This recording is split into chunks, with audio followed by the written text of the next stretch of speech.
ଟଙ୍କା ଦେଇଥାନ୍ତୁ। ଟଙ୍କା ଏଇଟା କଣ ବ୍ୟାଙ୍କ ଏଟିଏମ୍?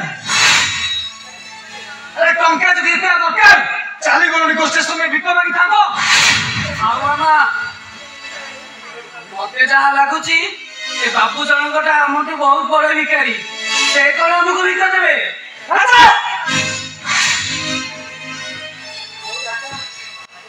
କିଛି ବି କହୁନି କାହିଁକି ସମୟଟା ଆମକୁ ପୁରା ଦାଉ ସାଜୁଛି। ଏ ମାମା ଭାରି ଭୋକ ହଉଛି ମାମା, ମୋ ଭୋକ ସମ୍ଭାଳି ପାରିବିନି। ଚାଲ ମତେ କୋଉ ହୋଟେଲ ପାଖକୁ ନେଇ ଚାଲ, ସେଇଠି ପଛେ ମୁଁ ଅଇଁଠା ପତ୍ର ଚାଟି ମୋ ଭୋକ ମାରିଦେବି, ହେଲେ ଆଉ ଏଠି ଗୋଟେ ମିନିଟ ବି ରହିପାରିବିନି।